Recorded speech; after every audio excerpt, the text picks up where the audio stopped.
CarGurus is 215,000 square feet. It is at 1001 Boylston Street, floors 12 through 21. The interesting planning concept around CarGurus was the amenity strategy. Each of the 10 floors was planned very similarly, except we had unique amenities on each floor. And those amenities prompted cross-collaboration and allowed people to bump into people who do not necessarily live in their neighborhood.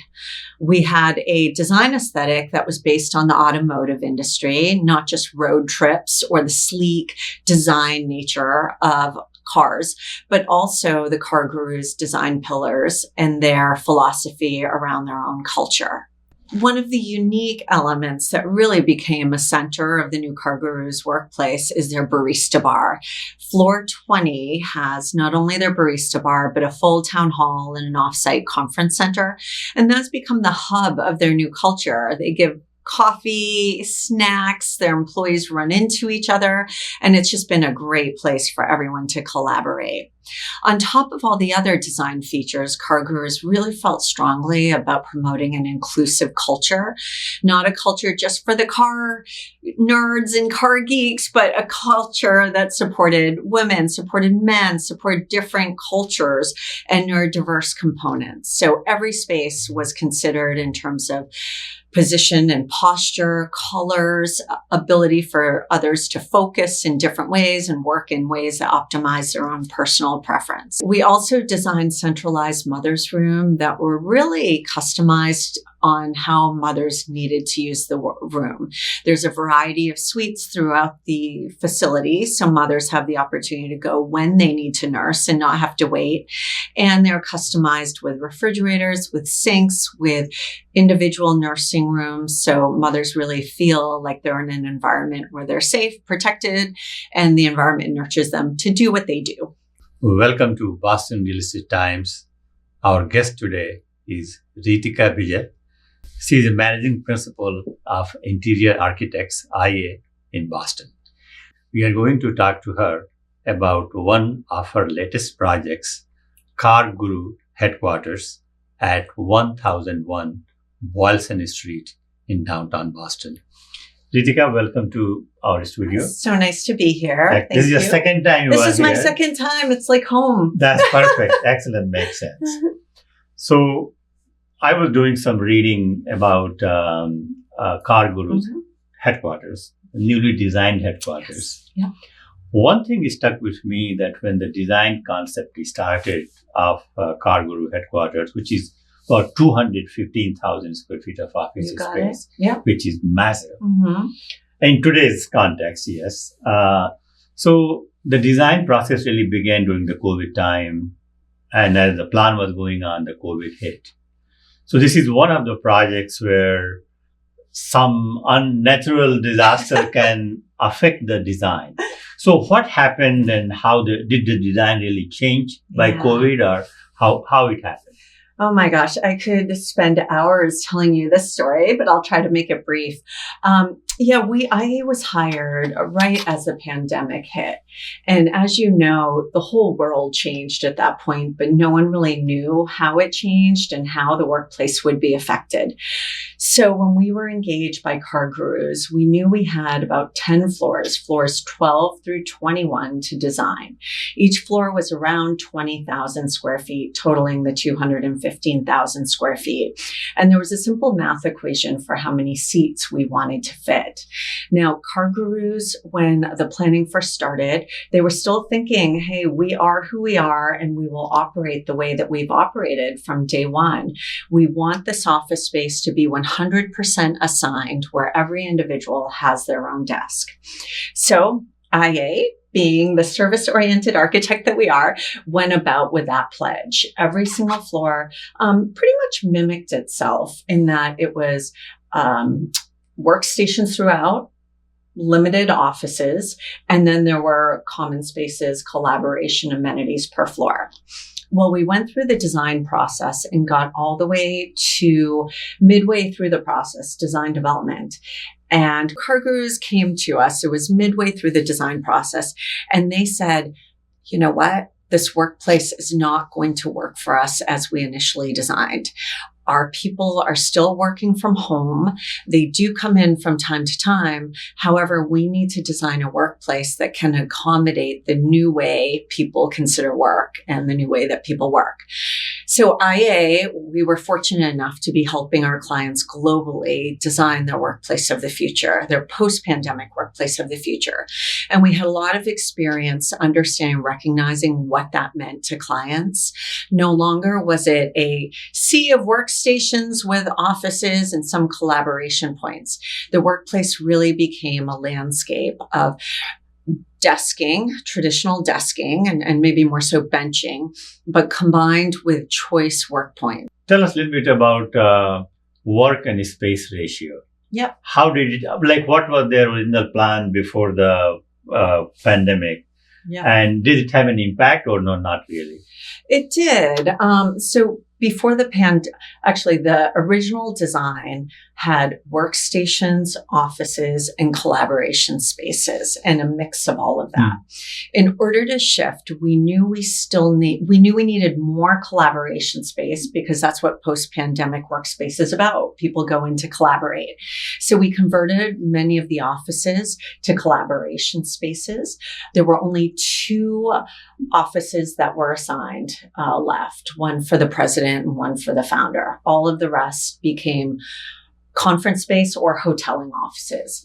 Then the workstation field, we converted from only workstations to a variety of different work types. There were still some workstations that were benching, and that was about a 60% mix of the open office. Then the other 40% became a mix of focus pods, high top tables, phone booths, as well as focus pods. And so essentially, when people come to work at CarGurus, they can decide how they want to work and book the workstation type that matches most their workflow for the day. Now, again, it's the 215,000 square feet, which is a lot today in the marketplace. Yes. And it's 10 floors, right? 10 floors, yes. So what is one common theme among all the 10 floors? What is that? Tell us that concept. Sure. So obviously we had goals in terms of budget, schedule, and number of people we needed to fit. So the way we designed the landscape of all their floors was to have the workspace area, the open office area, match identical from floors 12 through 19. Then the unique location on each floor was the floor amenity. There was food, snacks, I should say. There was beverage, and there was a small kitchen component to each floor. But adjacent, and everyone knew exactly where that was. It was in the same place. But directly adjacent to that, there was a unique amenity per floor. So some floors have a game room. Some floors have a library. Some floors have a maker space. Some floors, it might be reception or a strong brand element. And so there's an interconnecting stair that unites all 10 floors. Adjacent to that is a cafe and this unique amenity. The idea of the amenity was that people could play there and get collaboration, social time, but they could also work there as well. So it becomes an extension of the workspace. What about the visitors who are coming to the office? What about their experience? Where they will take into account? Yeah. So the visitors come in at the central reception area, and it is a double-story space, the only space that we opened up. And that is where the stair journey leads them through. We were able to work very closely with the CarGurus marketing team to understand their brand, and the entire space reads of their brand. There are stories about car road trips, and each floor, the elevator lobby, expresses a unique theme. It might be a road trip in Europe, or a road trip across the United States, or Northeast or Southeast. And so the branding for each floor tells the stories of those unique road trips. So when visitors come, they feel they're immersed into the brand. And then there is... do you feel that you are in a car type of place choice there? We try, yeah. You know, each floor alternates between their brand colors, which are blue and red, and those are the themed colors. However, all of the glazing has expressions of road trips and highways. There's branding elements that portray movement and very sleek design elements, so you feel like you're part of the automotive industry. So that is carried through from an experiential perspective. We do have on floor 20 is a conference center and a full town hall cafeteria space. There is a barista bar on floor 20 that provides free coffee to everyone who works there 24/7. And that barista bar is a place that everyone gets together. They impromptu collaborate. They run into each other. There are collisions. People work there. But that's also a customer center where they bring customers and clients there. And then they have 3 very large meeting rooms where they can train and host customer offsite meetings. Floor 21 as well is a large open collaboration zone, and they have an outdoor terrace. So that all forms the customer experience. And what about lighting? The lighting. So lighting, I designed the lighting, and the lighting throughout is very uniquely designed towards elements of automotive industry. So the open office has a long, almost like a racetrack of lighting throughout that leads you through circulation, but also lights up the open Because when I was office looking at some of the pictures, that's what caught my attention. Yeah, and it evoked automotive, doesn't it? It Yeah. did, yes. And then obviously in the floor amenity, we wanted to make that unique. So created some really fun lighting moments in the amenities just to make them feel special and homey. What about the navigation inside the office? Yeah, the navigation. So IA was lucky enough to work on all of the wayfinding and signage as well. And those two reflect the floor themes of the road trip. So all of the naming, the numbering, the aesthetic, the wayfinding, and the color of the floor really allow individuals to understand where they are.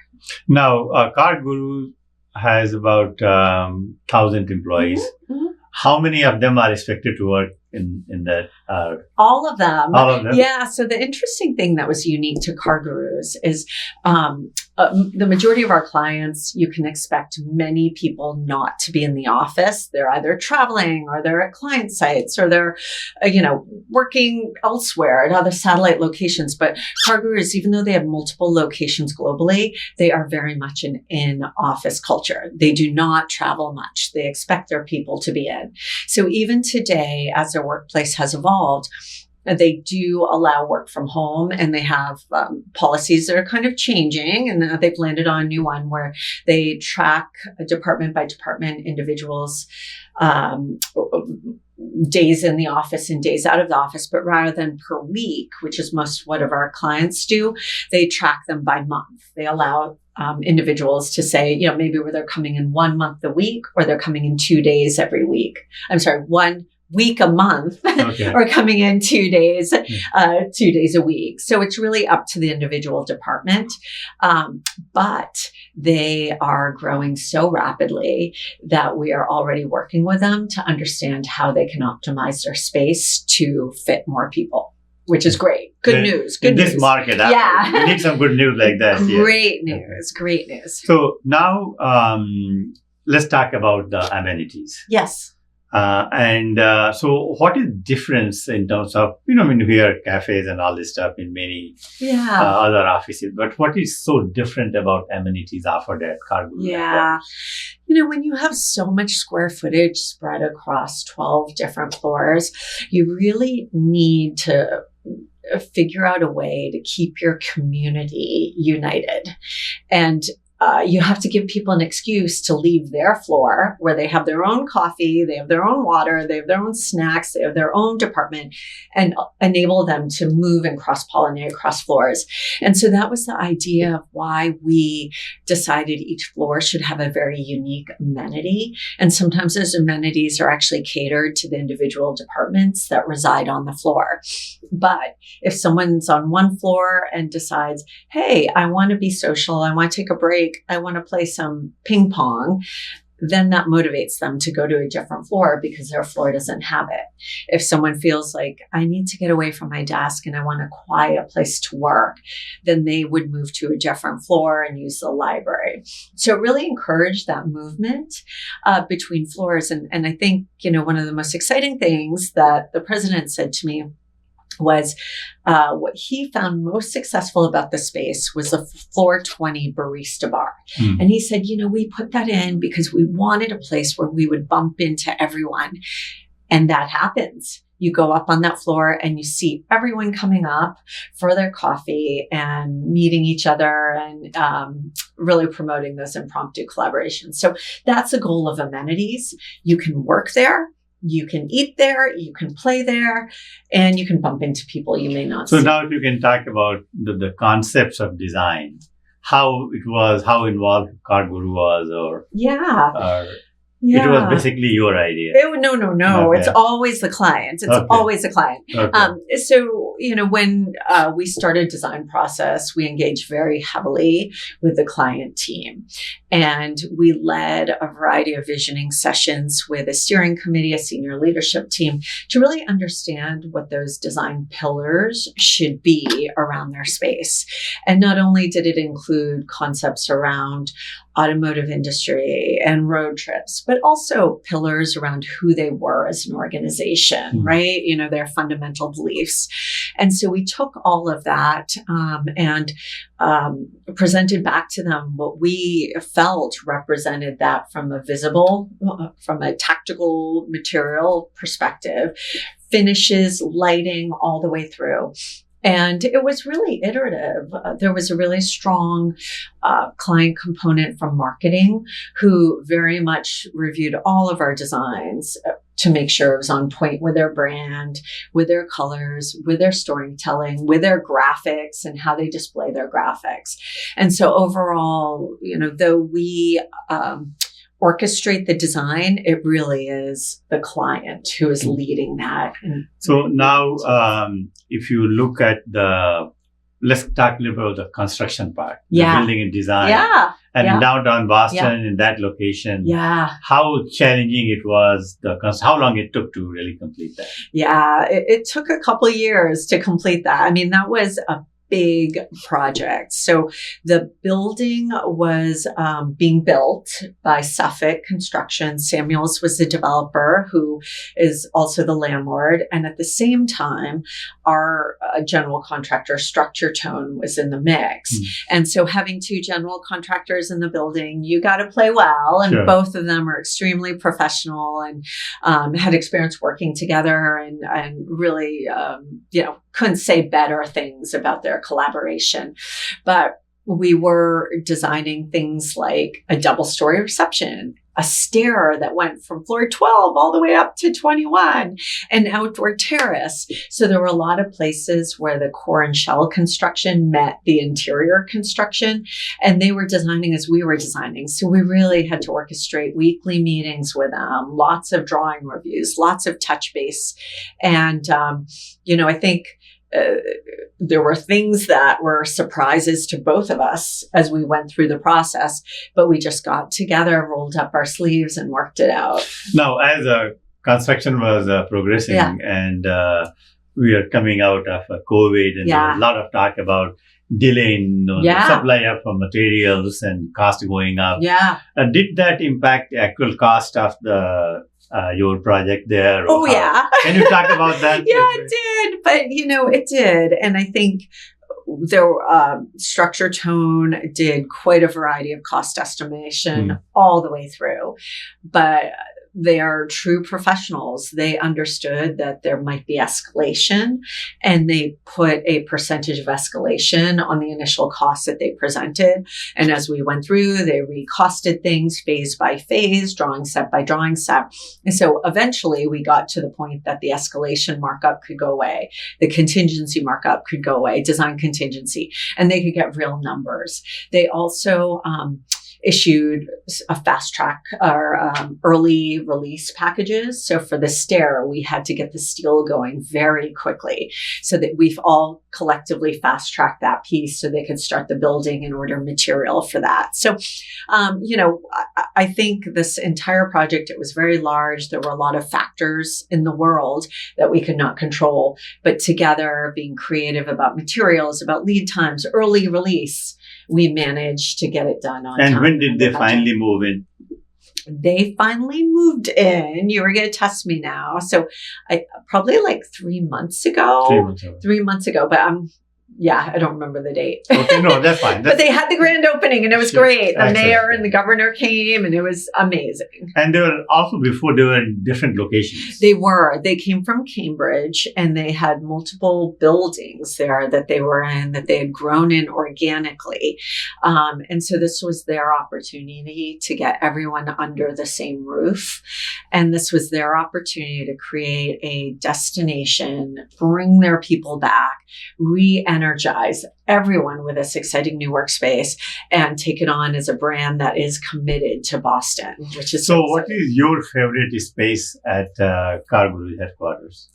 Maybe I can give you opportunity to pick two. Oh, thank you so much. Yeah. I mean, I do have to say, I hate to kiss the president's butt, but I do love the barista bar. The barista bar, it's just, you get up there and there's a variety of settings and you smell coffee and you bump into people and it's so exciting. And so I would definitely say that is one. And then, I know this is going to sound so boring, but the open office environment feels great. It does not feel like a sea of open office. It has a variety of work settings and you just feel like you're empowered to work wherever you want.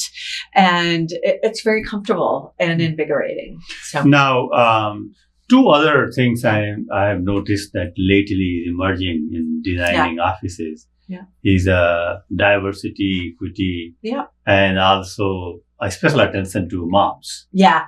So if you can just talk about if there's anything. I mean, CarGurus, one of their pillars was DEI and being inclusive and supporting an inclusive environment.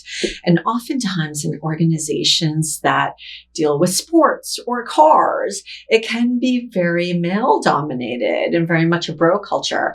But CarGurus, was very adamant that they wanted it to feel inclusive, not just gender specific, but also for a variety of races and a variety of neurodiverse componentry. So I think the spaces that we provided did support a diverse population. So there were mother's rooms, and the mother's room of today is not the mother's room of yesterday. We really think hard about how mothers use the space and provide a variety of nursing rooms with central accommodations for refrigeration and microwaves and sinks and, ability for multiple moms to nurse at the same time so it fits their schedule.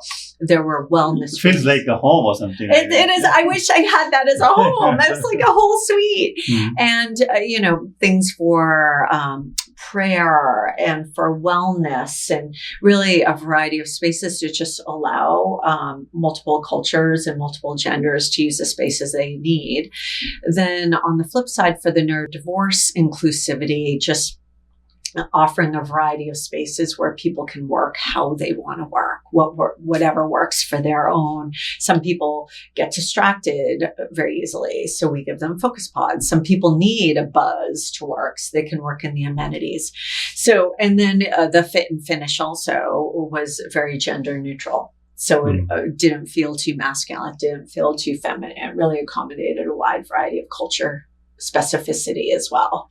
I just am very proud of the end result. We design a lot of spaces, and I think the CarGurus space is just such an exciting example of workplace today and an organization embracing workplace and understanding the strength that it has for its organization, its business. What are some of the other headquarters projects like this you have done in Boston?